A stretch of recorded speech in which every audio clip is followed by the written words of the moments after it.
My rental portfolio, I was growing that. I think at the time I had like 8, maybe. In California? In California. Well, Sure. they were in Pennsylvania. Oh, I was living in California, but I couldn't afford to buy anything in California, so I was buying back home in Pennsylvania. Yeah. And so I was self-managing them from across the country in a different time zone. That's hard. Yep. So when did you actually take your first leap into buying your first investment property? I'm pretty sure I was 19.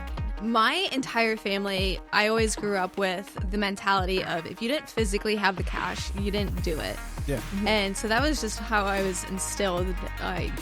Every time anybody did anything, physically had to have the cash to do it. But the thing is, contractors know that the demand is still there, and there's not as many contractors as around. Yeah. I mean, it is a hard business. It 100% is. But if you're good, you make a lot of money. No, If I have my house, my beach house, my vacation house, and I can go off and travel and explore and do whatever I want, I'm content. Welcome back to the Investor Unite podcast, where we talk all things real estate, business, and entrepreneurship. If you are looking to ignite your real estate investing, then join us at Investors Unite. And on today's podcast, we have a fantastic guest, someone who is like I want to say a sidekick almost to another guest that we previously had, Rob. But your face has been popping up more and more all over social media that I see. Oh, dear Lord. Bro, it's every time I go on my phone. That's all I see. It's just you and him. Forget Rob. I just see Meg. I know, right? You do most of the conversating too. But no, so your specialty is like construction. So that's something that I really want to dive deep into on this podcast, because I feel as though Stefanie and myself have very limited knowledge when it actually comes to that side of the business, and we're just taking contractors' words for it. So I kind of want to figure out where you got started, how you got started in this business, started growing your rental portfolio, because you did an extensive amount of investing over your time frame. And so by all means, without further ado, take the floor. Meg. All right, well, I'm Meg. So I'm a contractor by trade. My whole family were contractors. I grew up in the business. My dad is a drywaller. My grandfather was a drywaller. All my uncles are builders. All my cousins that are guys, they all are contractors now. My grandparents had rental properties, so I kind of grew up in that business. Okay. So I, just always knew construction, Kept it was going. always around it. Are you the only girl in the family that does this? That does real estate, yeah. Construction, real estate, Yeah. That's crazy. Yep. So a lot of my female cousins, they're either in like medical or teaching or The typical. something like that. But I wasn't really planning on doing real estate.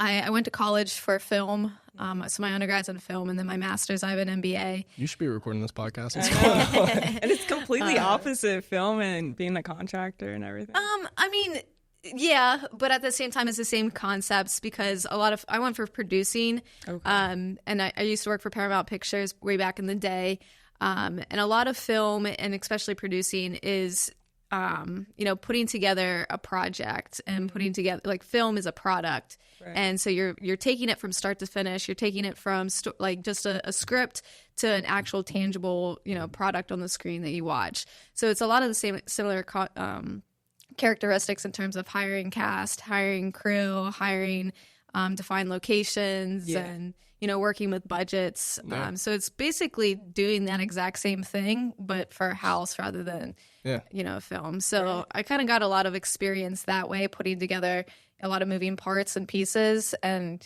just that's kind of how I manage the houses too. Just kind of honestly, put all the pieces together. It makes perfect sense. It's like the same concept, just different business. Yeah. Honestly. Yeah. So what made you transition then from working from Paramount to where you are now?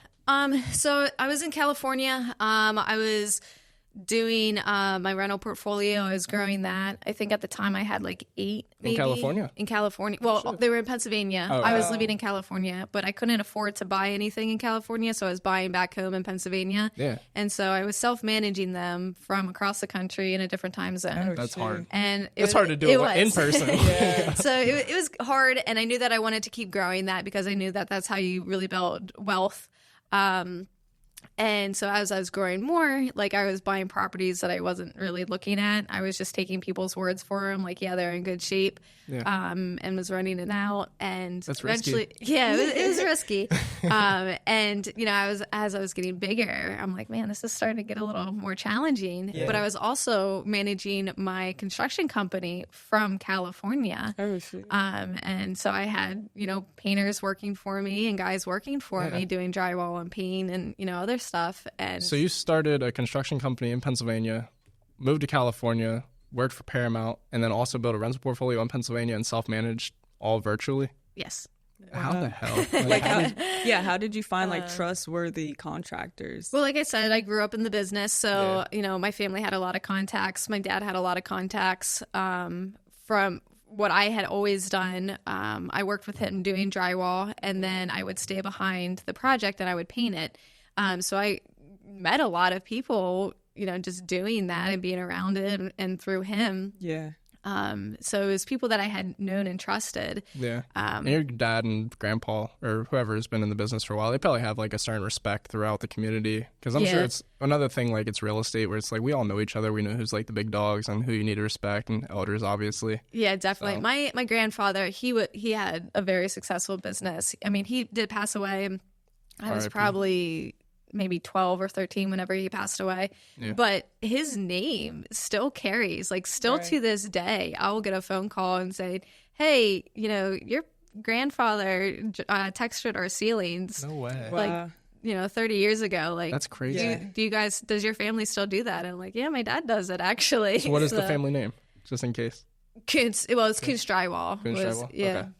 Reputation's literally everything. In case anyone needs drywall, hit them up. Yeah. So then I started the paint business, and then it evolved into Meg Renovations. Yeah. So I do everything, flips, kitchens, basements. So to be a general contractor, you have to go and get your license or certificate for this, correct? You don't actually need one now. No?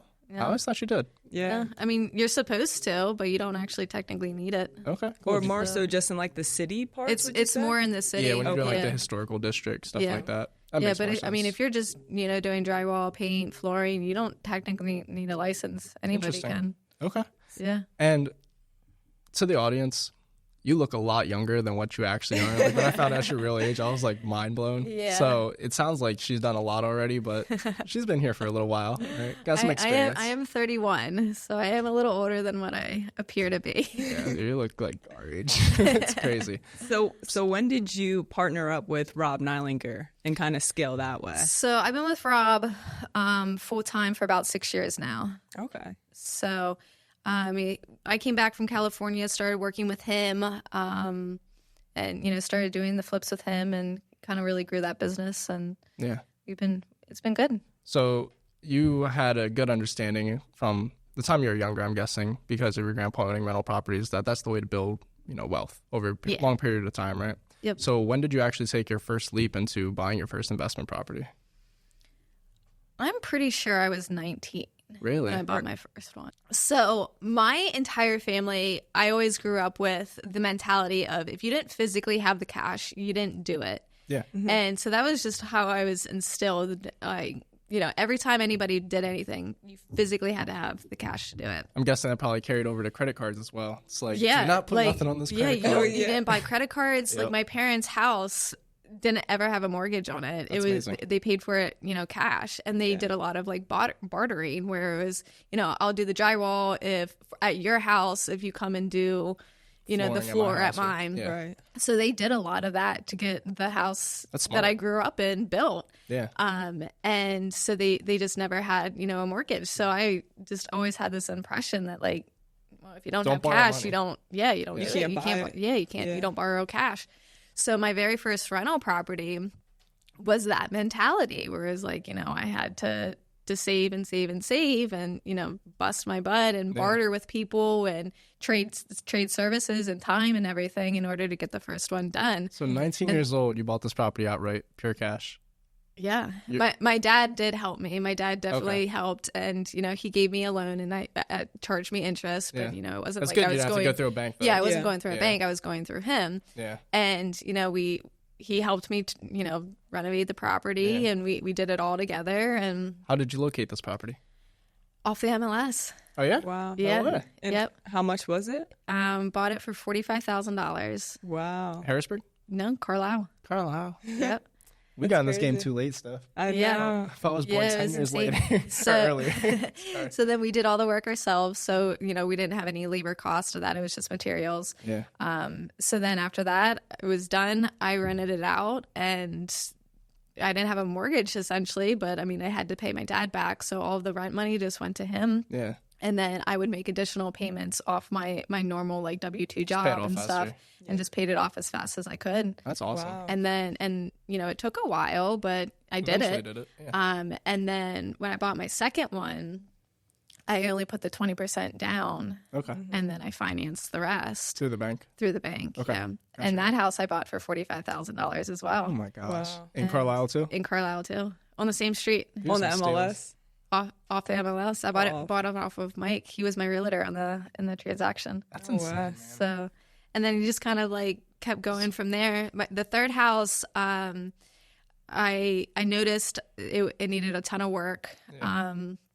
Constantly driving past it for years. It was just run down. Yeah. And I kept writing letters and wrote letter Okay. after letter after letter. And then finally they called me and was like, hey, Wow. would you want to buy it? That's amazing. So were you writing it to this property itself, or did you figure out where the homeowners lived, or were they in this property? So it was the guy that owned it.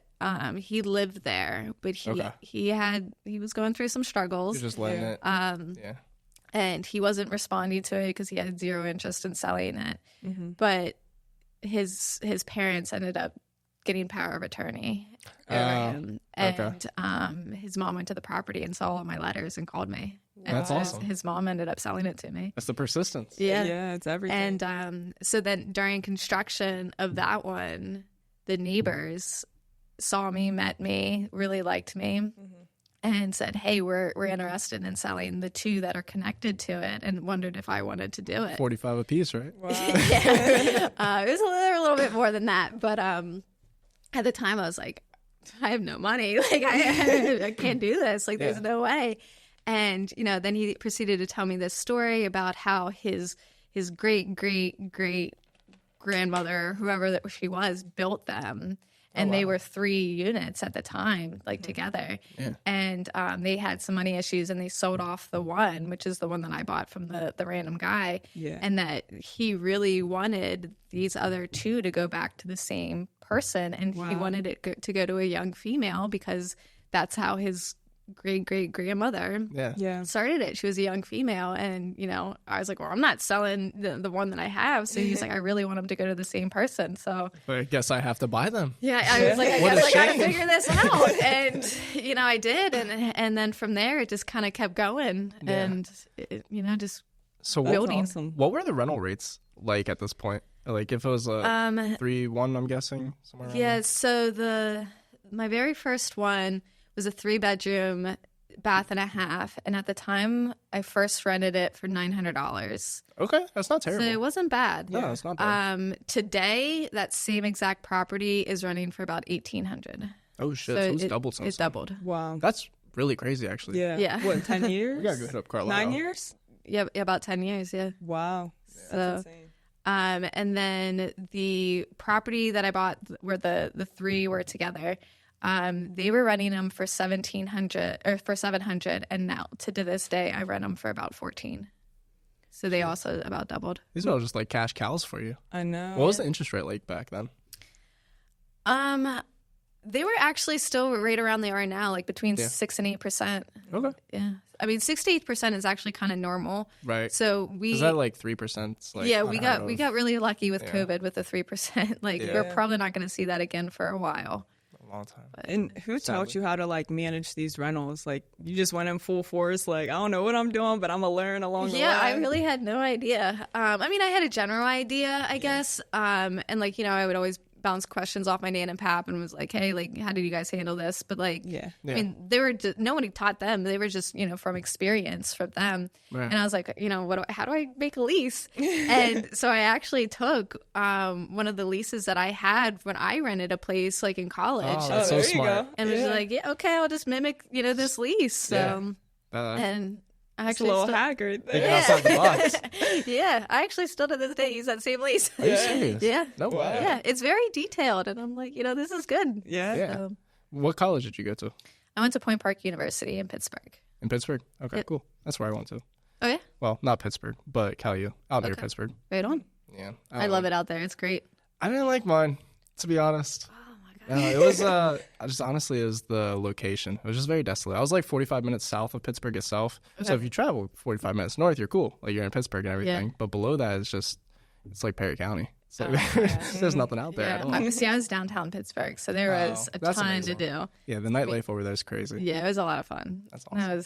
I had a little bit too much fun probably in college, but I can relate. I shared a story on one of our very first podcasts. I went on for way too long, like 20-something minutes about bad stuff. But anyways, jump into today. You've grown pretty substantially since then. I mean, what you just said, I think probably around like 4 or 5 properties at this point, somewhere around there. You're now at 40. I'm at 40. 40 properties. Yeah, that's crazy. Do these consist of like all single family, some multifamily? No, I have some multifamily, like 2 units, 3 units, 4 units. Okay, so is it 40 properties then, or is it 40 doors? 40 doors. 40 doors, okay. Yep, 40 doors. That's what I always say too. People are like, how much do you own? I'm like, 14 properties. It's like, no, it's only 4, but, 14 doors. But, I mean, if you think about it, it's like that's still a producing asset. So you have 40 different producing assets. That's how I look at it too. And you're still self-managing now? I'm still self-managing, yep. Is it like stressful? Like, are you getting calls in the middle of the night and stuff? Yeah, I mean, it gets a little stressful at times. It almost seems like it comes in waves where it's like, I'd go a whole month and it's like, wow, there's been no issues, like no problems. And then like the next month comes and there's like 40 of them. Flooded. Yeah, I'm like, good grief. Yeah. What software are you using to manage all this? Stessa. Stessa? Yeah. Okay. Have you ever heard of it? Yeah, because Brian was telling me about it. So then I told Skyler and we were testing it out and we use like the application fee thing for it. And it does really well with that. We just for a free system, it does really well. I mean, there's nothing that I couldn't do with it. Yeah, we just recently transitioned over to Rent Ready, so we're still trying to like figure that out, like going through and implementing all the information for the tenants and everything like that. So we'll keep you updated. So far, so good. Yeah, definitely. So far, so good. It seems like a really clean software to use. Good. It's pretty easy to use. Do you take like payments through Stressa then too? I don't know. Okay. Are you doing like Cash App and all that? So I do Venmo, PayPal, money orders, check, cash. And we were doing that too, but then it gets like, for like the financial part of things, it's like, all right, this came in from Cash App, this came in. Like, I feel like it gets all over the place. And we don't love doing the financials. Like, I know we were talking at this last event, how like you do all your financials, like the bookkeeping and everything. Like, how do you keep track of all that while also managing your businesses and the rentals? Like, it's just so much. See, that's to me is pretty easy. I mean, I do all my book work for the most part, but in the last couple of years, my mom has really stepped up and helped. Nice. She's taken a lot of burden off me on that capacity. Yeah. But that's something that I naturally like doing. It's just something that I don't have a lot of time to do anymore. Yeah. So, but she's really stepped up and helped. How do you feel most of your days these days? How do I fill them? Yeah, like what do you do? What's your day? What's a day in the life of Meg? Okay. So I wake up. My dog and cat require a lot of attention. What time, though? Typically 4:30 to 5. Okay. So around in there. Yeah. So they require a lot of attention, especially in the morning. You just got a new house too, didn't you? Yeah. So I just flipped my own house. Yo, she's balling. She got a new house, new car, about to get married. Yeah. You're doing good. This year has been a little bit crazy of a year. I need to simmer myself down. But yeah. What's next? The boat on beach house? Yeah. That's what's next on the vision board. So. But yeah, so this year we got the Mercedes and then we got the house. So this is the house. So it's the very first one that's not an investment property in any way, shape, or form. Like I bought this with the intent of like we're living in it. This is our house. What's that? Did it hurt? Yeah, it did. Yeah, I didn't feel like I was mentally ready for it. But the house came across And, I was like, well, I guess I'm buying a house today, and then biting off this renovation that, I was not planning on doing. But it's been really fun. And now looking back, like now that we're in the house and we're settled, it's like, man, why didn't I do this sooner? Like the peace of mind that has come with this is crazy. Yeah. But yeah, so we got that.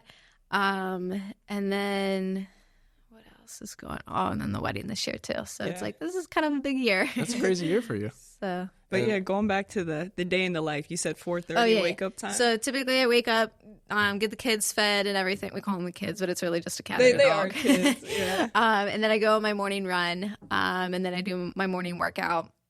And from there, that's when my phone starts typically blowing up around like 5:30. That's when contractors are starting to like call like, hey, we need materials, all that stuff. And then get ready, and I typically go into the office. Mondays and Thursdays, I'm really never in the office. I'm just on the road checking out different properties and looking at houses and projects and stuff. And then Tuesday, I'm in the office pretty much all day with meetings. And then Wednesday and Friday is kind of just, whatever between admin work and checking out houses, getting materials, all that stuff. Cool. So... Yeah, and then in the evenings, I just go home and whatever work I still need to do, I do, and then just hang out at the house. And what time are you typically like wrapping work up for the day? Probably varies, but it varies. If it's not very busy, my phone typically stops around like 7 to 8, somewhere around in there. If it's busy, if it's really busy, it goes to like 10, 11. Oh, jeez. But it's pretty easy for the most part. It's just answering phone calls and text messages and stuff. So it's not like it's like crazy. But that's not too bad. Yeah. I was going to say, what do you prefer like for an investor? Like when they're coming and they have you come on a job and they say, I want to do materials, like I'll get the materials myself and then pay for your labor, or do you prefer them having you do labor and materials? I think for me, it depends on the person and my relationship with that person. So if it's, and also really the trade too. Mm-hmm. So like take a roofer, for example. I typically have the roofer just get their materials and their labor all in one package. And it's like, this is a set rate. Same thing with flooring, like, hey, this is labor and materials. But if it's, like finished materials where I'm picking the faucet, I'm picking, the tile, or I'm picking, the actual finishes, like the light fixtures, like I want to provide those materials because typically the contractor is going to put in like the cheapest thing possible. Yeah. And it's not going to look very good. We're like, especially if you're doing like a flip or something, that's important. Yeah, and it's like, I want the nice light fixtures. I plan for the nice light fixtures. Yeah. So I'm definitely going to provide those types of finishes. Okay, gotcha. And when did you actually officially start Meg Contracting? Maybe 3-ish years ago. Okay, so fairly recent for the most part. Yeah. And so has that? I was just running everything under the drywall company and all the all of that, and then I started the MEK Rentals, and I was running everything under MEK Rentals. Okay. And then I was like, I really need to divide this. Yeah. So now everything's in its own little business. Gotcha. So do you feel as though you're doing more work these days on your own portfolio and your own fix and flips and stuff like that, or more outside work where people are, calling your company? I would still say more outside work. Yeah. That's good though. I would probably cash flow. No, I would probably say that's kind of my downfall. Like I get so busy with other people's stuff and like doing. You kind of throw yours to the back. I kind of put mine to the back burner. Yeah. So I would say that's kind of my downfall. You're still making money. I know. You're not losing. Yeah, you're still young. Like. Yeah, but in the long run, it's like, man, I would almost say like I wish I would done more. Do you think that at some point you're going to be able to delegate your task for that outside business to somebody else, where then it's that's completely the goal. automated? Yeah, that's the goal. What else do you think you need? What do you need to put in place? I guess I just feel like I'm so much better at managing it that it's hard for me to let go of like. True.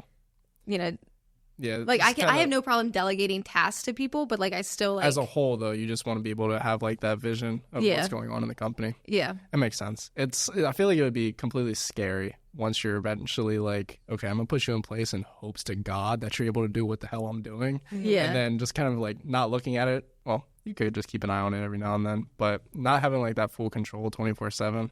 It's gotta be a little scary, especially it's your company. It's like it's a completely different mindset. It's your baby, literally. Yeah, it's a completely different mindset to like take a step back and be like, okay, I'm gonna let somebody else like do this. Do you want to do that at some point?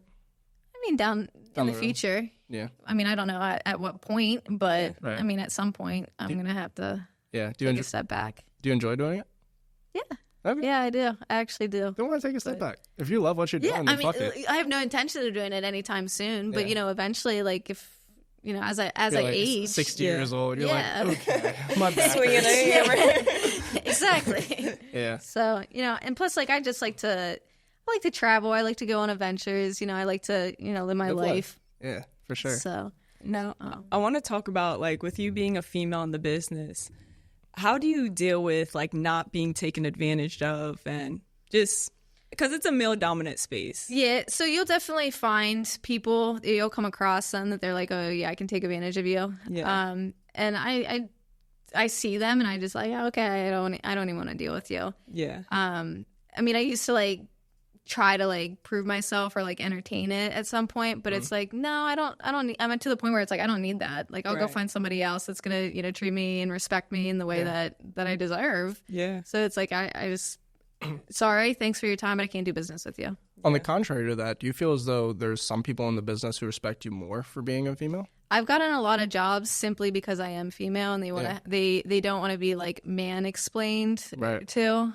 So I have gotten several jobs specifically because I was a female. Yeah, I'm not surprised. But my, just a little side story.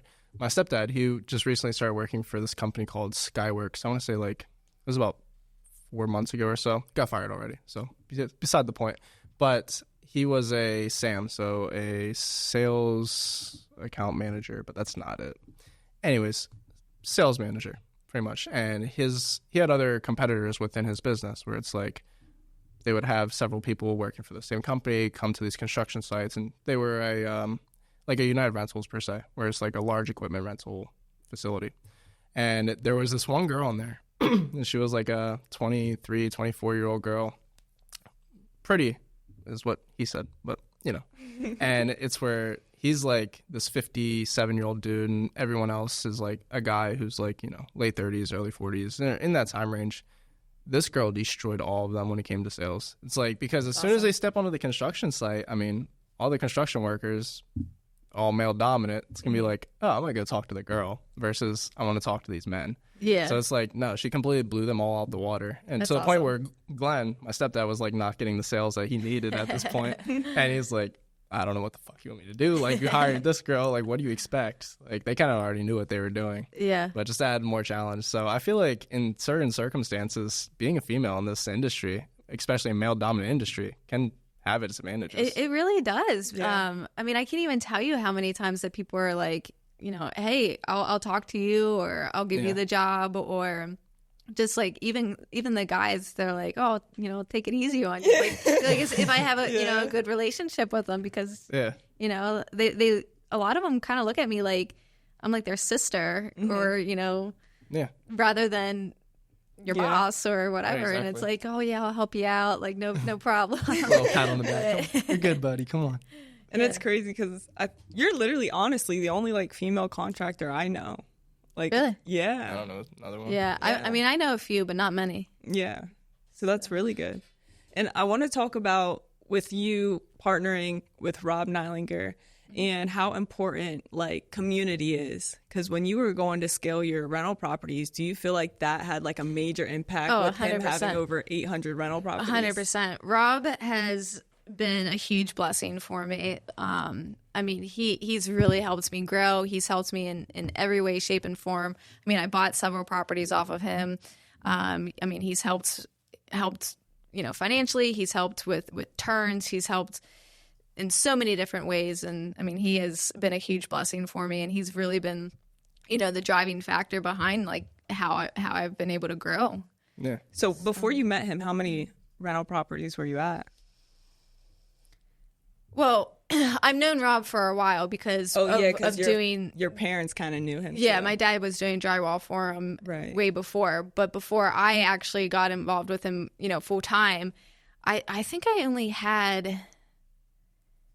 I want to say like 10. I mean, I'm not exactly sure of the number, but it was lower on that end. Yeah. So you scaled pretty well since then. Yeah. 400%. Yeah. Good job.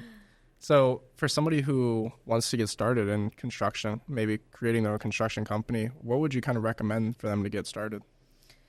I think the biggest thing is going and doing it. I know me specifically, I learned by doing it. So if you can get on a job site or get around people that knows construction and just learn from them and like actually physically work alongside them, I think you can learn a ton that way through construction.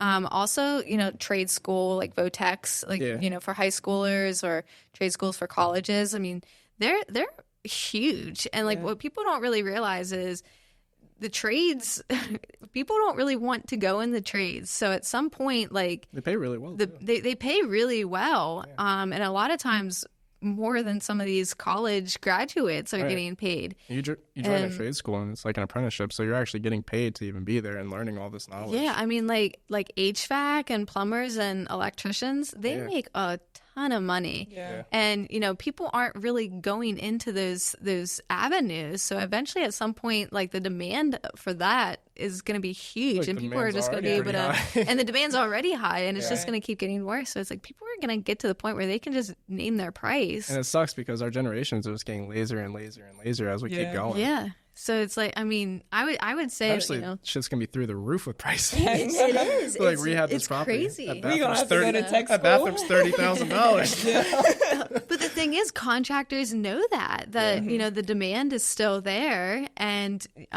there's not as many contractors as around. Yeah. I mean, it is a hard business. It 100% is. But if you're good, you make a lot of money. Right. And how much would you say, like, if someone wants to start, like, how much would they need? Or is it literally like nothing? You just need to learn it. And it also good? depends on what trade you're doing. Yeah. I mean, starting drywall, well, there's not much that you need to invest because it's literally a knife and a pan. Yeah. And and you're good to go. Or paint, like, okay, you're buying a frame, a roller, some pads. Right.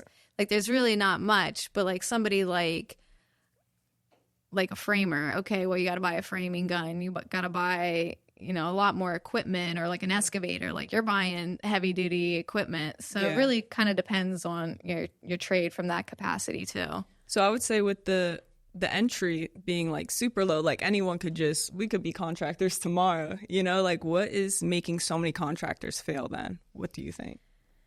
I think a lot of it is money management, time management, and just overall like self-management.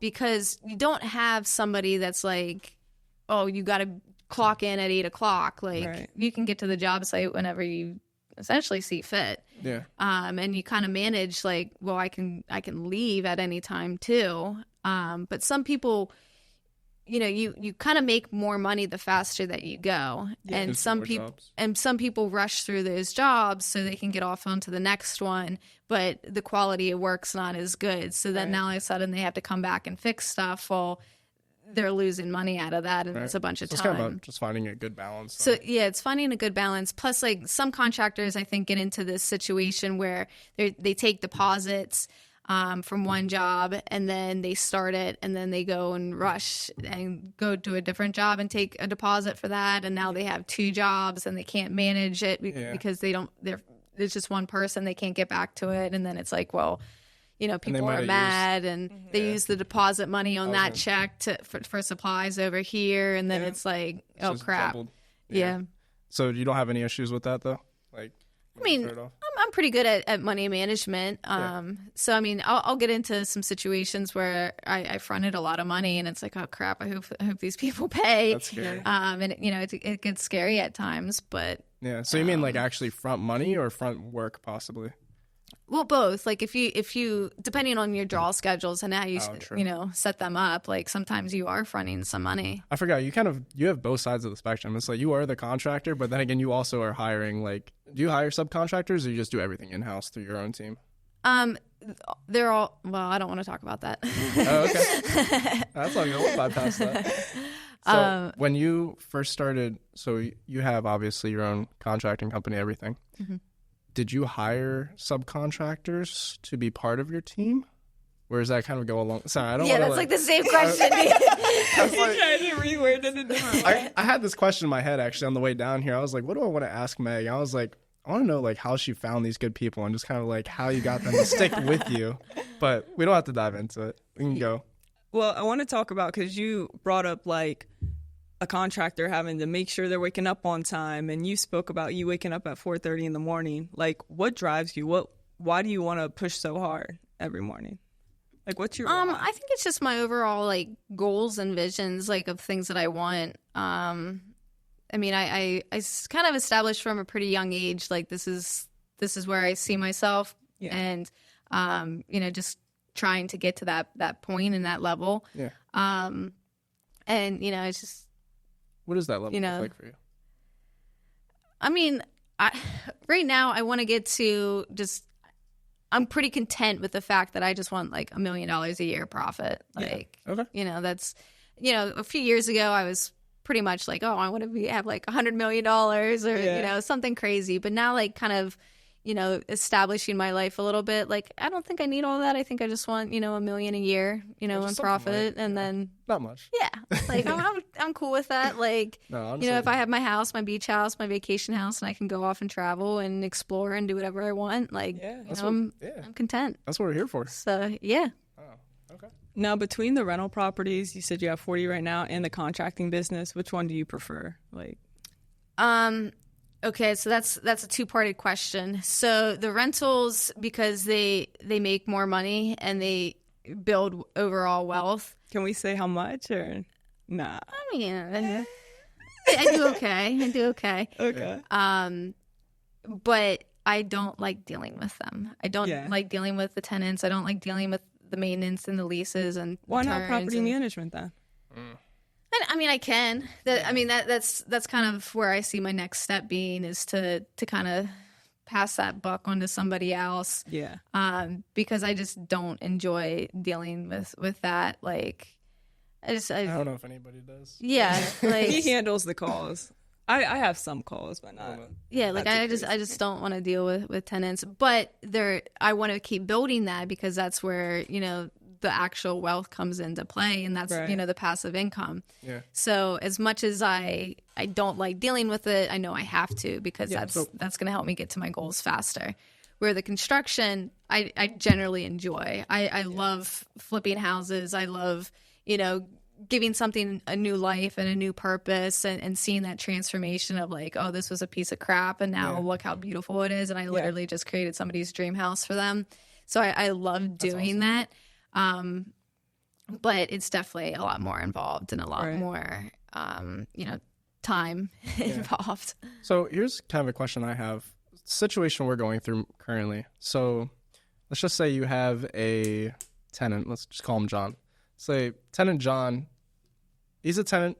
He pays on time every month. You don't have to worry about him when it comes to finances. But he's one of those tenants that's going to call you about 2 to 3 times a week about just some absolute BS. Just, hey, this happened, or my family's going through this situation. Make sure it could be absolutely anything. I mean, I get calls like this all the time.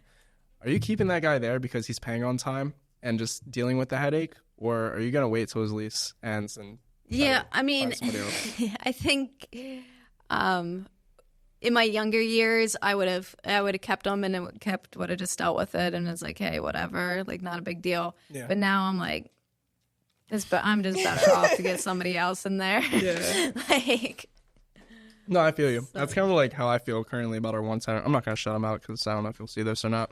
But yeah, it's just like constantly there's just something that's going on with him. And it's like, okay, he's paying, but every time he pays, he's just about it the whole time. I'm just like, dude, if you're not happy, like, you can leave. Like, you don't have to keep just blowing me up 24/7 about this. I mean, and it is. It's almost to the point where it's like, hey, if you're gonna complain that much, like it's time just to move on. Like literally, just an example. A couple days ago, he shot me a text. He was like, "Hey, Skyler," he was like, "Give me a call as soon as you can." I was like, "Okay." I called him.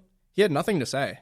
He literally just texted me, "Give me a call," and then I gave him an update with like what's going on because we have like a new flooring coming in because he's ruined 2 floors that we've already put into this damn property. And he's ruined 2 floors. Within a couple of days. That was a couple of days. Yeah. But that alone tells you should get rid of him. Exactly. Yeah. And it's like, I'm trying to be nice. I'm trying to figure out solutions. I'm going to go stick some rollout LVP, or not LVP, the rollout laminate on top of this LVP that he's already completely ruined for the second time.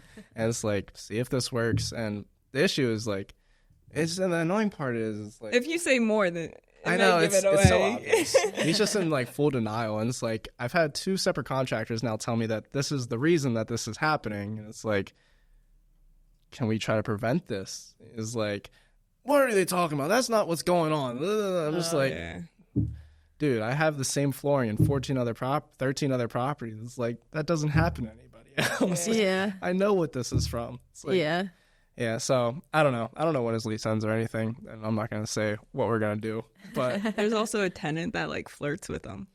Oh, yeah, that was an issue. It's really something. It was really. I know she watches that. I know. I bet. I'm not going to say too much, but yeah, she's older than everybody in this room. For one part, and it's just very awkward, man. It was like. Met her for the first time, and this was one of the most recent properties that we acquired. Already came with tenants fully in the building. Mm-hmm. And this was one of the units. And I go over there. I forget. I think I was either creating a new lease for her or something, way to get her to sign some kind of document. Yeah. And yeah, rent increase, right? So obviously it's a hard conversation. I'm going over there, just pure smile on my face, like trying to be the nicest person I can. I think she probably took it the wrong way. And we got to talking and everything, and then she was like, yeah, we go on this beach trip and everything. And then she started talking about, like, her sex life, and I was just like, oh, boy. She's like, I'm into white boys. I'm like, oh, okay. So anyways, we leave it alone. And then, like, I get a text, like, the next day, and it's like, hey, like, what are you doing, blushy face? It's like, I'm going to Wildwood. You want to join me? And then just, like, it kept going and going and going. That's crazy. I was like, oh. That's amazing. Like, I got to keep it professional, bro. Yeah. But if she wasn't a tenant, would you? No. I'd ask. Yeah. She's going to be so mad now when she sees this. That's funny. Yeah, now, would you ever buy a property with a tenant occupied already? Yeah, I have. Okay. They're typically nightmares. You typically have some problems in that scenario because they're used to how the old landlord was, and they probably had lower rent, and then here I am coming in and like, oh, I'm jacking up your rent, and you definitely that's a tough conversation, and people don't really like you, and when you do that, but eventually they just move out or they come to terms with it. So. Yeah, it's kind of what we did, honestly, for this one. It's like, okay, we got it. The rents were less than half of market value. Yeah. So that was a tough one. It's like, okay, I need to increase this pretty substantially. And obviously, like, we're still fairly new in this game. And that was the first tenants that we ever acquired, right? Or inherited. Oh, no. Oh, from Wiccanisco. We had some from Wiccanisco. True. I don't remember the conversation ever being that difficult, though. And it might have been because it wasn't that big of a jump. But yeah, maybe because I was there. I don't know. Like with cold calling and everything, I feel like just with being females, like we were saying, it's a little bit more laid back. Hey, I'm telling you, females the way to go. I know. Let me just. But yeah, no. So I mean, it's new experiences all the time. Like, it obviously has its ups and downs and certain stressful situations, but I feel like we're getting better at it as we go. Yeah. Sure. Now, what would you say? I know you said you want to make $1 million within a year profit, but like, what's your overall goals for the next coming years? Like specifically? Yeah. I would like to probably add 10 more doors to my portfolio. Hit that 50. Yeah, hit that 50. I think that's my next goal. But more so, I want to hit more like the profit. More so than like the number of doors. Like if I get 50 doors, that's cool because it's like, oh, I have 50 doors. Yeah. But I'm more worried about like, hey, I want to hit X amount of money a month in profit. Per unit, like what do you go for with cash flow? I probably wouldn't buy anything that does less than $300 a door. Yeah, that's what we're at. Yeah. Mm-hmm. Yeah. So Dave Ramsey would absolutely love you. Robert Kiyosaki would probably kill you. Yeah, so it is actually funny how my whole mind shift has changed. So, like I said, growing up, it was always like, yeah, you had to have cash, But at some point, I realized, like, that's not feasible. Like, America's founded on debt, and in order to really grow and, do what I want to do, you have to go into debt. And so then that's when it was like, I made that transition, and it was a tough transition. And it's still, like, kind of scary when you sit back and you're like, man, I have all this debt. But I added up our debt the other day, actually. How much? It was like $850,000. Oh, wow. Yeah. Something. I mean, that's like nothing compared to what you got. But like, for me, it is. It's scary because it's like you just never know, like, if something was going to go south. just be like one thing. But hopefully you just adjust and. Right. Well, the reason I bring that up is because you own a couple doors still completely outright, mortgage free and everything. Correct. Why not take out a cash out refi? Yeah, I thought about that. I also thought about like doing like a line of credit against them. Oh, like but I don't know. Something just keeps preventing me. So yeah, I like the idea of honestly having properties free and clear. Where it's like, I know it's not the smartest thing because you want to leverage all the capital you possibly can within your portfolio and continue just to grow that, right? But there's some, as you said, like peace of mind with just owning this property and knowing there's no mortgage on it, and the only thing that could go bad is something in disrepair that would need like fixed. So it's like, that's I think it's good to have like a handful of them that are paid off, just to kind of have like that safety net. Security. And then the other ones you can just kind of leverage those and keep going with them. Yeah, it depends on your goals. I feel like, because I don't know, I probably would keep some free and clear, but then use some to get more. It just all depends. Because I mean, realistically, okay, I'm 31 years old right now.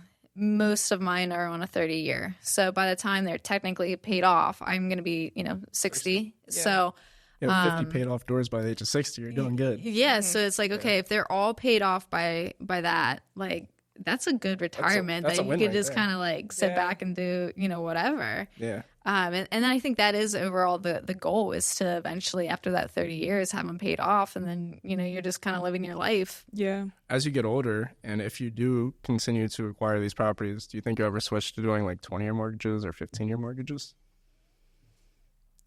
I mean, I wouldn't say no. Okay. But it really just depends on the cash flow. If the property is cash flow, if it cash flows at 15 years, okay, then we can maybe be a little bit more aggressive and go that route. Okay. Now, there's people that use credit cards to purchase properties. Are you against credit cards? I'm not against credit cards, but I wouldn't necessarily buy a property using one. Yeah. But I mean, I guess you got to do what you got to do to get started. But I think there's a lot of benefits to credit cards, just through cash back, through rewards, through points, all of that stuff. I mean, they're definitely, you can overdo it and you can get yourself into, a problem, into a pretty big pickle pretty quickly. But, if you're smart about it, you can definitely take advantage of it. I mean, my honeymoon is basically paid for based on points. So it's like, that's great. Well done. So that's awesome. So as you're still buying these properties, or even the most recent ones that you have purchased, are you still buying them off the MLS, or are you doing all pretty much off market now? I mean, if there's a good deal on the MLS, absolutely, I'll get it. Yeah, okay. I have no problem with that. Yeah. Do you have a specific realtor that you use, or is it kind of like people know you? Somebody in the office. Oh, okay. Yeah. Gotcha. Yeah. Typically Mike or Heather. Yeah. In regards to your contracting business, like how are you scaling that and getting more people? Are you going to networking events? Is it referral or word of mouth? Typically word of mouth. Okay. Awesome. Yeah, word of mouth and referrals. Yeah, just do a quality job and people hear about it. Yeah. I actually prefer that too, just because, a lot of these times, like, you're going and working with people that are you going to get paid? Like, a lot of times you don't know. So if you have that relationship with people and you just kind of keep getting referred to it, it's a little bit more of an easy mindset of like, they know me, I know them, or at least I know a friend that knows them that, I'm going to it'll probably get paid. Right. And as a general contractor, how are you structuring your payments? Yo, I had that in my mind. I was going to say, like, are you going by thirds or something? So it also depends on the job.